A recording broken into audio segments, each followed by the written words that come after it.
Hello दोस्तों, आपका स्वागत है हमारे टारगेट मैथ सब चैनल पर। आज हम बात करेंगे जो प्रायिकता का थ्योरी पढ़े हैं पार्ट 1, पार्ट 2 और पार्ट 3 में, उस पर आधारित आज क्वेश्चन करेंगे हैं। देखो पार्ट 4 है क्वेश्चन प्रायिकता का।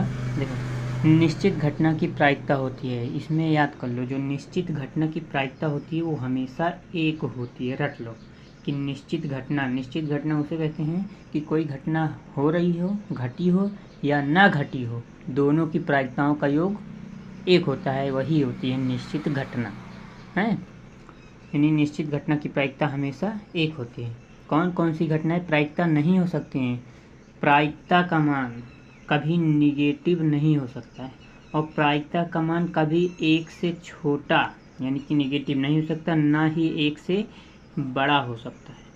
प्रायिकता का मान 0 से बड़ा या उसके बराबर, 1 से छोटा या उसके बराबर हो सकता है, बस है। यानी प्रायिकता का मान 0 1 हो सकता है, 0 से बड़ा होगा लेकिन 1 से छोटा होगा, इसीलिए हमेशा अपॉन में चलता है। यानी कि बटे में 2/3 आता है, 1/5 ऐसा कुछ आता है। क्यों? क्योंकि प्रायिकता का मान 1 से बड़ा हो ही नहीं सकता, 0 से छोटा निगेटिव हो ही नहीं सकता। ये कंसेप्चुअल है, ना कि कोई क्वेश्चन है। इसको थ्योरिटिकल माना जाता है क्वेश्चन को। यदि कोई घटना घटित नहीं होती है तो इसकी प्रायिकता क्या है? जब घटनाएं घटित नहीं हुई तो प्रायिकता क्या होगी इसकी? खुद बता सकते हो, 0 होगी। जब कोई घटना ही घटित नहीं हुई तो प्रायिकता कैसे होगी उसकी? 0। असमान घटना की प्रायिकता क्या होती है? देखो असमान घटना की प्रायिकता ये थोड़ा थ्योरिटिकल है, इसको कॉन्सेप्ट में शायद समझाए थे।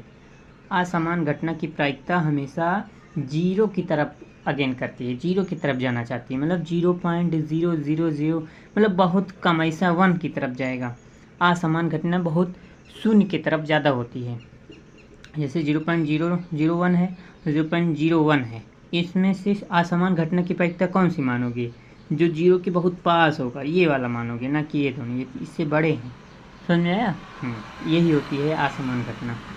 फिर यदि एक घटना की प्रायिकता p है, क्या कह रहे हैं? कोई घटना है उसकी प्रायिकता p है, तो इसकी पूरा घटना ये है, तो कह रहे हैं अगर कोई प्रायिकता है तो उसकी पूरा घटना वो होती है जो इसकी प्रायिकता में से 1 माइनस कर दे। मतलब कि हमने बोला जो निश्चित घटना होती है उसकी प्रायिकता एक होती है, यानी कोई घटना घटित हो रही है और कोई घटना घटित नहीं हो रही है, उसको बार से लिखते हैं, दोनों का योग एक होता है। तो हमको इसकी पूरक घटना, मतलब जो घटना हो रही है उसको 1 माइनस करते हैं, तो पूरक घटना होगी 1 माइनस p, मतलब p में से 1 में से ये घट जाएगा, उसकी पूरक घटना होती है। ठीक है, समझ में आया कि नहीं? दो मित्रों का जन्म, कोई दो मित्र हैं, दो दोस्त हैं आपस में, दो मित्रों का जन्म 2020 में हुआ था। 2020 में, सन 2020, 4 से घटो 5 से 20, पूरा कट गया, यानी ये लीप ईयर था, यानी उस वर्ष तो 366 दिन था उसमें। प्रायिकता ज्ञात कीजिए कि दोनों का जन्मदिन एक ही हो, दोनों मित्र का जन्मदिन एक ही हो। 1/366, 1/366, अनुकूल परिणाम एक ही हो ना, तो अनुकूल तो एक ही हुए, और कुल कितने हैं? 366, यानी 366 दिन में से कोई भी एक दिन हो सकता है। हो गया कंफर्म? आया समझ में कि नहीं आया? अब देखो ये वाला, किसी अधिवर्ष, हाँ सबसे बड़ा डाउट, बहुत लोग डाउट करते हैं, कहते हैं कि अधिवर्ष में 53 रविवार होने की प्रायिकता। अबे अधिवर्ष होता तो 53 रविवार कहाँ से कैसा? अधिवर्ष मतलब होता है एक लीप ईयर, ना कि आधा साल। अधिवर्ष मतलब होता है जिसमें 366 दिन होते हैं एक साल में, यानी जैसे 2020, फिर 24, 28, ये सब जो होगा वो अधिवर्ष है, यानी लीप ईयर है। लीप ईयर मतलब होता है अधिवर्ष। समझ में 53 रविवार होने की प्रायिकता क्या होगी, पूछ रहे हैं। किसी अधिवर्ष में 53 रविवार होने की प्रायिकता हम देखो साफ साफ बता रहे हैं। देखो 53 सोमवार होने की प्रायिकता पूछा है, 53 रविवार होने की पूछा है अधिवर्ष में, और यहाँ भी अधिवर्ष में। देखो अधिवर्ष मतलब लीप वर्ष, नीचे वाले क्वेश्चन में हम समझा दिए हैं। लीप वर्ष में होते हैं 366 दिन। अब देखो हम बता दें, अगर अधिवर्ष है तो उसमें होते हैं 52 सप्ताह 2 दिन। अब ये 2 दिन कुछ भी हो सकता है, कोई भी 2 दिन हो सकता है। तो देखो 52 सप्ताह, यानी सप्ताह कितने होते हैं? सप्ताह में कितने दिन? 7। उसमें से कितने दिन लिए गए हैं, कोई भी दिन हो सकता है अधिवर्ष में, रविवार कोई भी हो सकता है इसमें से ना। तो 2 अनुकूल हुए 2, कुल हुए 7। अगर ये क्यों कहे होता है एक वर्ष में 53 रविवार होने की प्रायिकता, तो उसमें होते हैं 52 सप्ताह 1 दिन, 52 सप्ताह 1 दिन, तो 1/7 आता। लेकिन यहाँ अधिवर्ष बोला तो इसमें 2 दिन जुड़ जाएगा, है ना।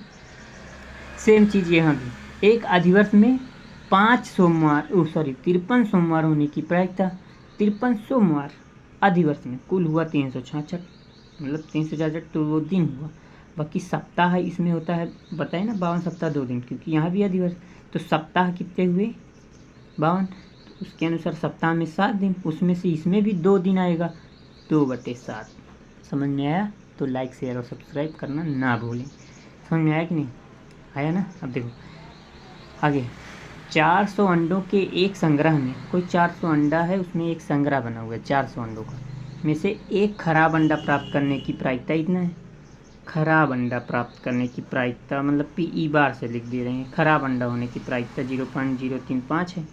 इस संग्रह में खराब अंडों की संख्या कितनी है, लिया जौन जौन क्वेश्चन पूछ लेंगे कि तू कहीं न पोगा।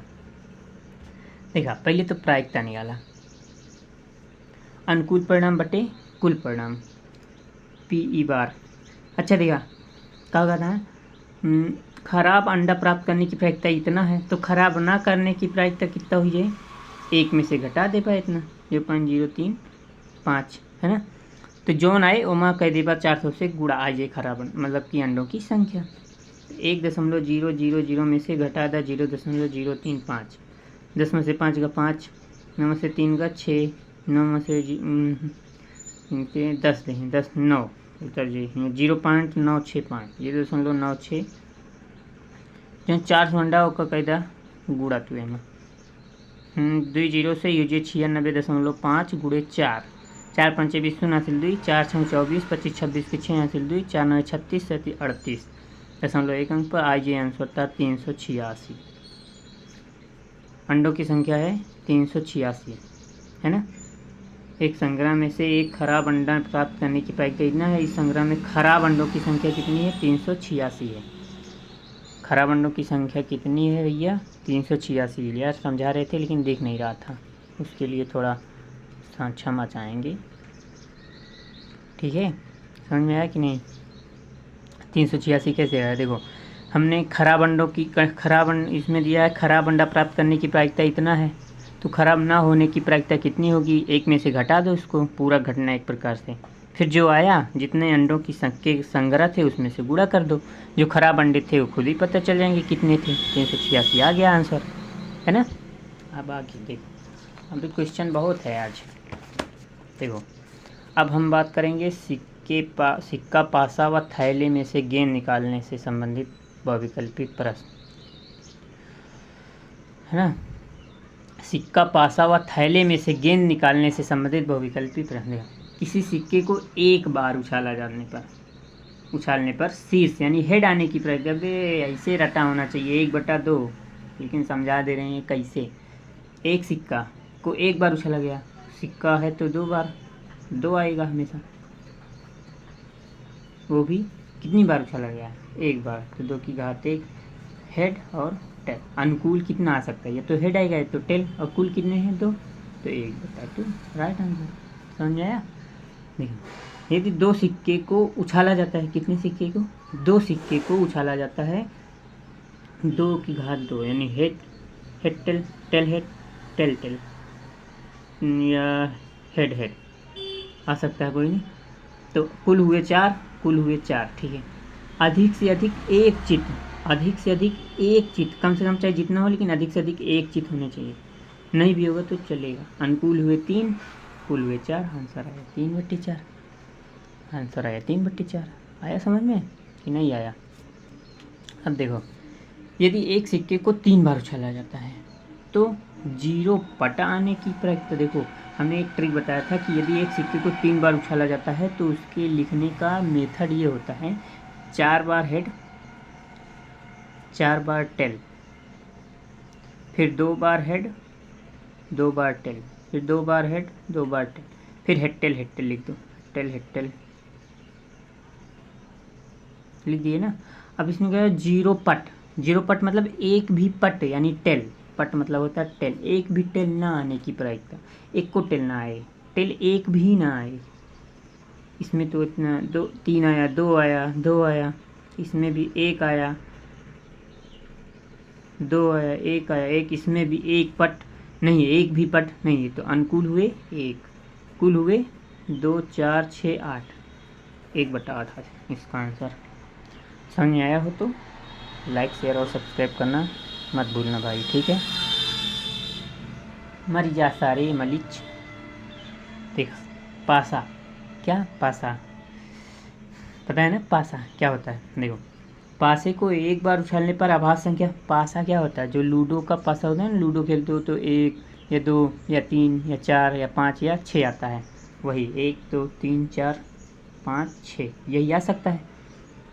मेरा पासे को एक बार उछालने पर अभाज्य संख्या 2 3 5 है ना, 2 3 5 आ सकते हैं। अभाज्य संख्या है 2 3 5, कितने हुए 3, अनुकूल हुए 3 और कुल कितने हैं 6, 6 यानी आंसर 1/2 होगी इसकी प्रायिकता। किसी पासे को एक बार फेंका जाता है तो एक विषम संख्या के आने की प्रायिकता, विषम संख्या 1 3 5, 1 3 5, अनुकूल 3, कुल 6, इसका भी 1/2। सटीक आंसर क्या था इसमें, कुछ नहीं था। पासे को एक बार उछालने पर सम संख्या आने की प्रायिकता, अब सम संख्या यानी 2 4 6, फिर अनुकूल 3 और कुल 6, 3 कम 3 6। ऐसे ही क्वेश्चन आते हैं भैया बोर्ड एग्जाम में, 3 सिक्के पर नहीं आते हैं कि एक सिक्के को 3 बार उछाला या 3 सिक्कों को एक बार उछाला, उस पर नहीं आते ज़्यादा क्वेश्चन। उस पर आते हैं तो लॉन्ग में आते हैं, शॉर्ट में नहीं आते हैं। ये सब शॉर्ट क्वेश्चन है ना कि लॉन्ग, ठीक है भाई। एक क्वेश्चन और है, रेड पेन से लिखा है, थोड़ा ध्यान से देखना। यदि संख्याओं 1 2 3 4 35 से 35 तक ली गई हैं, उसमें से चुनी गई एक संख्या 7 का गुणज है जिसकी प्रायिकता 1/7 है, तो ये सत्य है कि असत्य। अब तुम खुद सोचो, अनुकूल मतलब 7 का किसका गुणज है, 7 का, तो 7 कम 7 आएगा, 7 दूनी 14, 7 1 21, 7 चौक 28, 7 5 35, 7 5 35 है ना। तो 5 बटे अनुकूल हुए 5, मतलब 5 संख्या ऐसी हैं जो 7 से कटेंगी और कुल है 35, 5 1 कम 5, 5 7 35, 1/7 आया ना, यानी कि ये आंसर तुम्हारा सत्य है कि असत्य, सत्य है, यानी सही है। क्या उसमें दिक्कत, समझ में आया ना। अब आगे देखो, थैले में से गेंद निकालने पर आधारित प्रश्न करेंगे। थैले में से, ये थोड़ा बारिश की वजह से यार एक जगह रखी थी, भीग गई है, थोड़ा डील कर लेना, वैसे हम बोल तो दे ही रहे हैं हम। थैले में से गेंद निकालने पर आधारित प्रश्न। देखो